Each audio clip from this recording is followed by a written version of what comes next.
Hai, welcome back to Claudio Channel. Seperti biasa saya harapkan kamu semuanya hebat, luar biasa, sehat-sehat dan semakin bersemangat menghadapi hari-hari yang mendatang.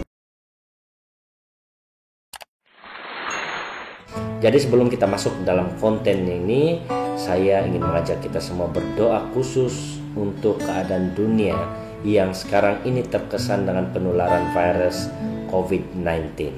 Kita juga berdoa untuk setiap mereka yang sedang berjuang melawan virus yang ada di dalam tubuh atau badan mereka, agar mereka dijamah Tuhan dan mendapat kesembuhan. Selain itu, kita doakan juga semua kaki tangan kesehatan di seluruh dunia, agar mereka juga turut dilindungi, dan kepada dokter-dokter ataupun saintis diberikan hikmat kebijaksanaan untuk menghasilkan obat ataupun vaksin bagi mematikan virus COVID-19 ini.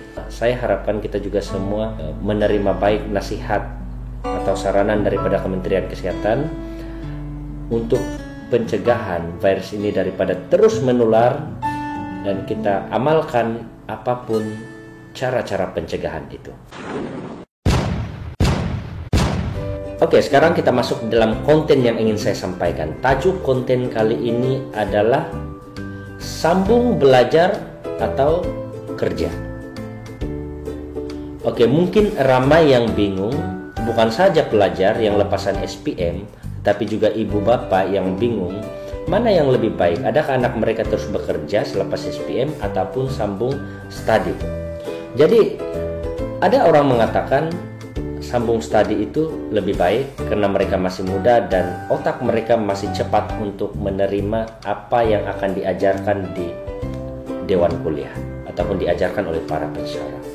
Tapi ada juga golongan yang mengatakan bekerja itu lebih baik untuk menimba pengalaman sebenarnya. Jadi apapun yang saya kongsikan ini, di akhir-akhir nanti kesimpulannya, keputusannya adalah di tangan Anda. Kalau Anda pelajar, Anda boleh rujuk video ini sebagai asas untuk membuat keputusan, dan sebagai ibu bapak mungkin ini akan menjadi bekalan Anda untuk memberi nasihat kepada anak-anak kita yang lepasan SPM ataupun lepasan diploma. Oke, yang pertama, orang katakan adalah sambung belajar itu lebih baik. Sambung belajar itu lebih baik sebab yang pertama, alasan pertama mereka kenapa sambung belajar ini lebih baik adalah karena seseorang itu akan mempunyai peluang pekerjaan yang lebih bagus. Macam mana dia lebih bagus? Contoh dia begini. Antara lepasan SPM dengan lepasan degree, graduat. Tidak kira sektor swasta ataupun sektor kerajaan. Katakan di sektor swasta, yang lepasan SPM mungkin kelayakannya hanyalah kerani. Tapi yang degree ini mungkin dia boleh terus apply yang junior executive. Oke, junior executive, sebab perbezaan kelayakan akademik. Oke, itu yang pertama, peluang pekerjaan yang lebih bagus. Yang keduanya adalah mudah dinaikkan pangkat. Ini lebih merujuk kepada sektor awam lah. Di sektor kerajaan dia bergantung kepada kelulusan akademik. Contohnya, kalau kita ada ijazah ataupun PhD, peluang kenaikan pangkat itu lebih terbuka luas berbanding dengan yang hanya mempunyai SPM ataupun diploma. Oke, sebab itu ada golongan yang mengatakan lebih baik sambung studi sebab peluang kenaikan pangkat itu ada. Oke, itu. Yang seterusnya adalah gaji yang lebih lumayan. Tidak kira di swasta ataupun sektor kerajaan, kelayakan akademik ini akan menjadi penanda aras kepada gaji yang kita terima. Oke, contoh yang SPM, walaupun mungkin sama-sama kerani, sebab tidak semestinya yang ada degree ini terus dapat junior executive ataupun executive kan, mungkin sama-sama kerani, tapi oleh karena kelayakan akademiknya, ijazah yang SPM ini mungkin kurang sedikit dia punya gaji. Itu bukan semualah, saya yakin bukan semua seperti itu, tetapi rata-rata yang saya dengar dan yang pernah saya alami seperti itulah. Yang ada kelayakan akademik lebih tinggi itu gajinya pun lebih tinggi. Oke, itu 3 poin kenapa sambung studi itu perlu dipilih selepas SPM ataupun diploma. Seterusnya kita masuk pula golongan orang yang mengatakan bekerja itu lebih baik. Oke, dia pun ada 3 alasan kenapa bekerja itu lebih baik berbanding sambung studi. Yang pertama sekali adalah bekerja itu membantu kita menimba pengalaman sebenar. Oke.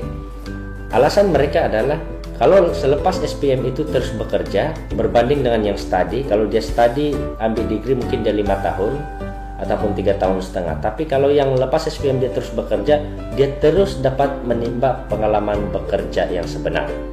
Berbanding dengan kawan-kawannya yang sambung studi. Yang sambung studi masih dengan kehidupan belajar, tetapi dia yang sudah bekerja, dia terus realiti kehidupan orang bekerja. Oke, di sana. Maksudnya dari segi alam pekerjaan ini, dia lebih matang berbanding kawan-kawan yang sambung studi dulu. Yang kedua adalah dengan bekerja awal ini, selepas SPM dan terus bekerja ini akan membantu mengumpul pendapatan.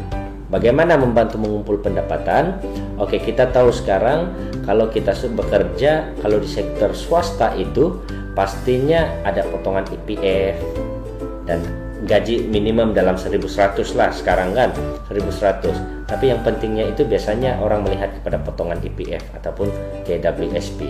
Jadi bayangkan selepas SPM kita bekerja 3,5 tahun, kita sudah mengumpul mungkin sudah berapa ribu IPF yang kita kumpul, sedangkan kawan-kawan itu yang sambung studi itu dia masih lagi bergumul dengan studinya, dan dia masih lagi kalau dia ada pinjaman pendidikan, dia belum bekerja tapi dia sudah berhutang. Ini alasan orang-orang yang pro kepada bekerja dulu daripada studi. Oke. Yang terakhir adalah dapat mengasah kebolehan.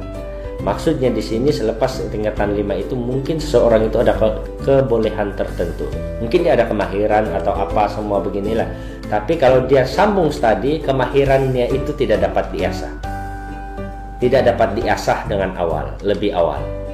Tapi kalau dia terus bekerja, dia terus kepada apa yang kemahiran yang dia ada itu, apa kebolehan yang dia ada itu, dia terus boleh asah di alam pekerjaan yang sebenar.